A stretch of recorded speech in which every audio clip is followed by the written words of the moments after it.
ప్రపంచము మూలలకు విస్తరించిన ప్రియమైనటువంటి తెలుగు వారికి అందరికీ కూడా క్రీస్తు నామంలో శుభాభివందనాలు. నేటి ధ్యానాంశము కుటుంబ రక్షణ, salvation of the household. మీ దగ్గర బైబిల్స్ ఉన్నాయల్లా అపోస్తుల కార్యములు 16వ అధ్యాయము 31-32 వచనాలు చదువుకుందామండి. The book of Acts chapter 16 verses 31 and 32. అందుకు వారు ప్రభు అయిన యేసునందు విశ్వాసముంచుము, అప్పుడు నీవును నీ ఇంటి వారును రక్షణ పొందుదురని చెప్పి అతనికిని అతని ఇంటనున్న వారికి అందరికీ దేవుని వాక్యము బోధించిరి. Praise the lord.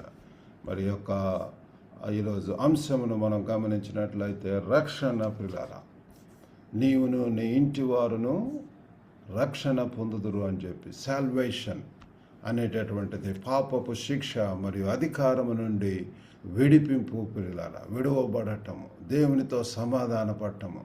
ఒకప్పుడు పాపంలో ఉన్నటువంటి పాపపు జీవితము, పాపపు భోగాలు, పాపపు శరీర ఇచ్చలు, అటన్నిటి నుంచి కూడా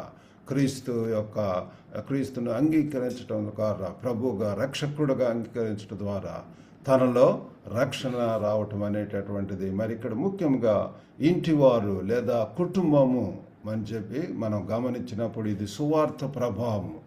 ఒక్కళ్ళ యొక్క రక్షణ, ఇంట్లో ఒక వ్యక్తి రక్షణ పొందినప్పుడు అది మరి కుటుంబంలో ఉన్నటువంటి వారికి అందరికీ, ఒక వ్యక్తి యొక్క విశ్వాసం మొత్తం కుటుంబము ఆధ్యాత్మికంగా రూపాంతరం చెందటానికి, ట్రాన్స్ఫార్మ్ అవటానికి అది ప్రేరణగా మారుతుంది అని చెప్పి ఇక్కడ తెలియజేస్తుంది ప్రభువు. మా యొక్క మరి గృహంలో మొట్టమొదటిగా మా అమ్మగారు ప్రభువుని తెలుసుకోవటం అనేటువంటి జరిగింది. ఆమె ద్వారా మా నాన్నగారు, తర్వాత మరి మా కుటుంబంలో ఉన్నటువంటి మరి పిల్లలు కూడా ప్రభులోనికి రావటం అనేటటువంటిది మేము గమనిస్తున్నాం. ఇది కుటుంబం అంతా కూడా ప్రభులోనికి రావటం. ఇక్కడ మనం చదివినటువంటి పాఠ్య భాగంలో సందర్భం చూస్తే అది ఫిలిప్పి పట్టణం పిల్లల.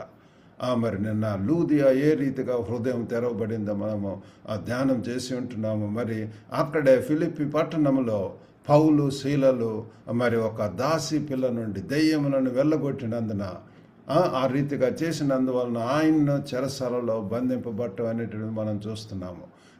మరి ఈ రీతిగా పిల్లరా మరి అటువంటి స్ట్రిక్ట్ రూల్స్ అనేటటువంటి అక్కడ ఆ ప్రాంతంలో ఉంటున్నవి. మరి ఈనాటికి కూడా మరి చైనాలో ఈ యొక్క మత ప్రాపగాండా, రిలీజియస్ ప్రాపగాండా అనేటటువంటి, రిలీజియస్ ఫ్రీడమ్ అనేటటువంటిది లేదు. ఏదైనా మతపరంగా ఇట్లా కన్వర్షన్స్ లేకపోతే ఇట్లాంటి మరి యొక్క భారతదేశంలో కూడా we have anti conversion laws, ఇట్లాంటివన్నీ కూడా ఉంటున్నవి. అట్లా చేసినప్పుడు ఎన్నో రిస్ట్రిక్షన్స్, వారిని చెరసాలలో, ఇక్కడ పౌలు శీలలు పిల్లరా నీతి కోసం నిందింపబడి హింసించి శిక్షింపబడినప్పుడు మీరు ధన్యులని చెప్పి వాక్యం చెప్పబడుతుంది. మరి ఇక్కడ పౌలు శీలలు చెరసాలలో వేయబడి ఉంటున్నారు. అక్కడ కూడా పిల్లరా వారు దేవుణ్ణి స్తుతిస్తూ మరి అక్కడ ఒక గొప్ప మరి భూకంపం రావటము. ఆ దేవుడు చూడండి ఏ రీతిగా మరి అద్భుతమైనటువంటి భూకంపం ద్వారా చెరసాల తలుపులు తెరుచుకొనబడి ఉంటున్నది. అప్పుడు మరి అక్కడ ఉన్నటువంటి చెరసాల అధికారి ఎంతో భయపడాలి. నేను రక్షణ పొందటానికి ఏమి చేయాలో చూడండి. వారు అక్కడ ఉన్నది, వారిలో ఉన్నటువంటి ప్రత్యేక జీవితము, పరిశుద్ధమైనటువంటి జీవితము, ఒక వెలుగుకరమైనటువంటి జీవితం, మాదిరికరమైనటువంటి జీవితము.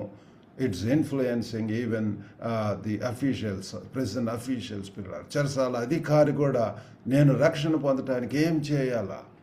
ఈనాడు కూడా అనేక మంది కూడా ఇది తెలియకుండా ఉన్నటువంటి వారి లోకంలో ఎంతోమంది ఉంటున్నారు పిల్లారా. పౌలు కూడా వ్యక్తిగత అనుభవం పిల్లరా. యేసు ప్రభు ఆ దమస్కు ఆ దారిన కనపడి నన్ను హింసించున్నట్టు మరి అడుగుతాడు, ఎందుకు నన్ను హింసిస్తున్నావు అంటే, హూ ఆర్ యూ, ఎవరు ప్రభు నీవు? అప్పటి వరకు కూడా యేసు ఎవరో, ప్రభు రక్షకుడని తెలియదు. కానీ ఆ వ్యక్తిగత అనుభవం ద్వారా తన యొక్క జీవితం మారింది. తన ద్వారా పిల్లలు అనేక సంఘాలు, అనేక మందిని మరి ప్రభావితం చేసి ఉంటున్నది. ఇక్కడ మరి చెరసాల అధికార ఇది అన్నప్పుడు 31వ వచనంలో పౌలు ఇచ్చినటువంటి సమాధానం, మీరును మీ కుటుంబం వారిని కూడా మరి 31వ వచనంలో మనం చదువుకున్నట్లయితే, అందుకు వారు ప్రభు అయిన యేసునందు విశ్వాసముంచుము, అప్పుడు నీవును నీ ఇంటి వారును రక్షణ పొందుదురని చెప్పి, కాబట్టి ప్రభు అయిన యేసునందు యేసు ప్రభు రక్షకుడని అంగీకరించటం అధిపతి. ఇప్పుడు దాకా కూడా మన యొక్క జీవితంలో స్వనీతి, స్వలాభములు, సచిత్తములు, స్వకార్యములు, మరి అంత కూడా నేను స్వార్థం అనేటటువంటితో ఉన్నటువంటి మనము సంపూర్ణంగా యేసు యొక్క లార్డ్షిప్ లేకపోతే ఆ ప్రభువుగా అంగీకరించడం. ఇప్పటి నుంచి ప్రభువా నీ కోసం నేను జీవిస్తాను, నీవు చెప్పినటువంటి విధంగా నేను చేస్తాను, నీ యొక్క బాటలో మార్గంలో నడుస్తాను అన్నటువంటి నిర్ణయంతో ముందుకు వెళ్ళటం. కాబట్టి ఇక్కడ 31వ వచనంలో పౌలు వారు ఇచ్చినటువంటి సమాధానము, వేరొకరి విశ్వాసం ద్వారా కుటుంబ సభ్యులు మరి వారందరూ కూడా రక్షింపబడతారు అన్నటువంటి అది బదులుగా ఇది ఒక అవకాశానికి సంబంధించినటువంటి వాగ్దానం. పిల్లలు, ఒక వాగ్దానం. సువార్తకు కుటుంబంలోని ప్రతి వ్యక్తిని కూడా తాకేటటువంటి శక్తి ఉంది. మరి అంతేకాకుండా ఒక వ్యక్తి యొక్క ఆ సంపూర్ణ మార్పు, ఆ మాదిరికరమైనటువంటి జీవితం, వెలుగుకరమైనటువంటి జీవితం మొత్తం కుటుంబానికి ఒక పునాదిగా మారుతుందని చెప్పి ఇక్కడ సూచిస్తుంది పిల్లల. సరే, 3 విషయంలో మనం ధ్యానించినట్టున్నావు. మొట్టమొదటిగా వ్యక్తిగత విశ్వాసము, the conviction of the individual.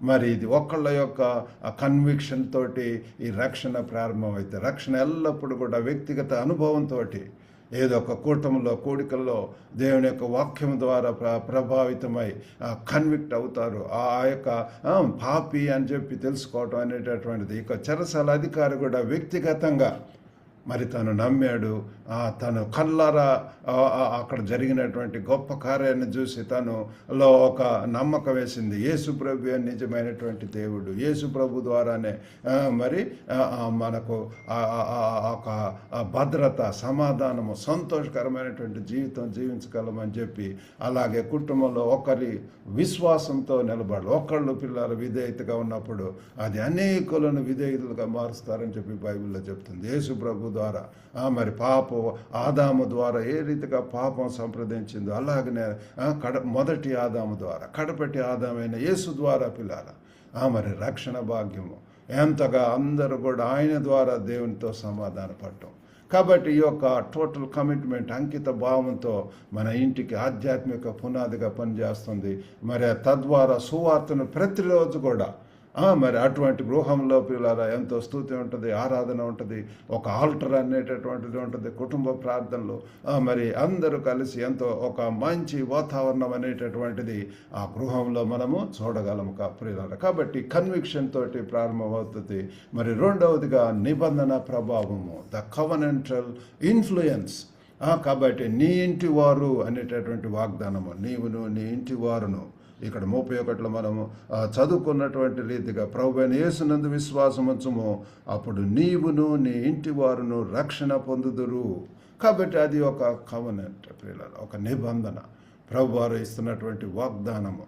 దేవుడు సమిష్టి కుటుంబం పట్ల శ్రద్ధ వహిస్తున్నాడని చెప్పి తెలియజేస్తుంది. ఇదేదో ఒకళ్ళు ప్రభుని తెలుసుకోవటం కాదు, కానీ వారి ఒక జీవితము ప్రభావితం చేస్తుంది, ఇన్ఫ్లుయెన్స్ చేస్తుంది. వారి ద్వారా కుటుంబంలో ఉన్నటువంటి వారందరూ కూడా మరి ప్రభులోనికి వస్తారు పిల్లలు. కృప ద్వారా రూపాంతరం చెందినటువంటి మన యొక్క జీవితం ఒక సజీవ సాక్ష్యంగా మారటం అనేటటువంటి చూస్తుంది. మన యొక్క ప్రేమ, ఆ ఓర్పు మరియు యథార్థమైనటువంటి జీవితము, సత్యవంతమైనటువంటి జీవితము, అది కుటుంబ సభ్యులు సువార్తను అంగీకరించకుండా ఆటంకపరిచేటటువంటి అడ్డంకులన్నింటినీ కూడా మరి ప్రభువారు తొలగిస్తాడు పిల్లల. మరి మూడవదిగా నిరంతర ప్రార్థన, the commitment to continued prayer. కుటుంబాన్ని క్రీస్తు వైపు నడిపించడానికి నిరంతర మరి విజ్ఞాపన అవసరం. మన యొక్క కుటుంబంలో ఇంకా రక్షణ పొందినటువంటి వారి కొరకు మనం ఎంతైనా ప్రార్థించవలసి ఉంటున్నది.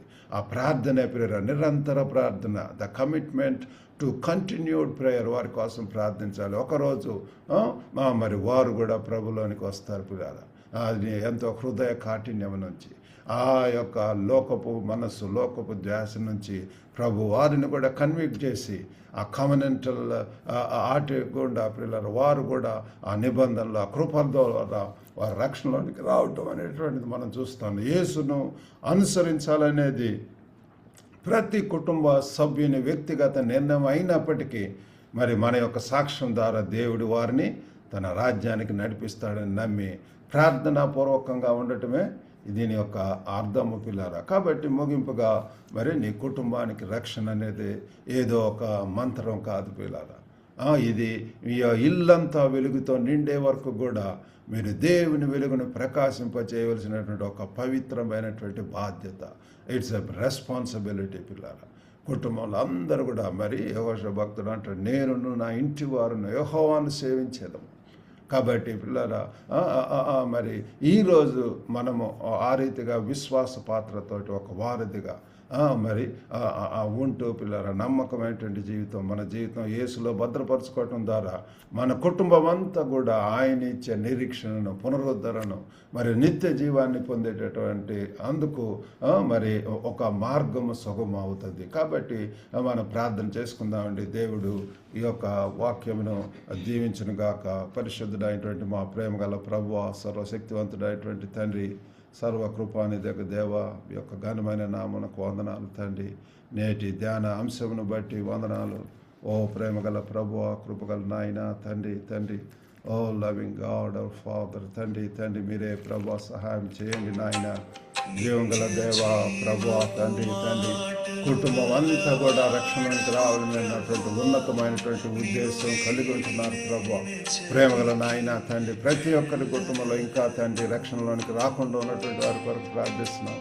మా జీవితాలు ఒక లివింగ్ టెస్ట్ మనీగా తండ్రి మరి ప్రభువా ఉండగలిగినట్లు సహాయం చేయండి. వెలుగుగా ప్రభువా మా జీవితాలు మార్గదర్శక మాటల్లోనూ మరి తండ్రి చూపులోను, పవిత్రతలోను, సమస్తంలో కూడా ప్రభువా దయగల నాయన ఇద్దరులకు తండ్రి మరి ప్రభువా మాదిరిగా ఉండగలిగినట్టు సహాయం చేయండి. కుటుంబం నుంచి ప్రభువా ఇంకా సమాజము, సాహసము, సంఘంలోనికి ఇంకా ప్రభువా దేశ విదేశాల్లో కూడా ప్రభువా ఇది ప్రభావితం చేయగలదు ప్రభువా. యేసు ప్రభు అందరికీ ప్రభు, యేసు ద్వారా ప్రభువా ఎలాగు తండ్రి లోకమంతా ప్రభువా లోక రక్షకుడు అని చెప్పి మరి ప్రభువా సమరయ స్త్రీ చెప్పి ఉంటుంది నాయన.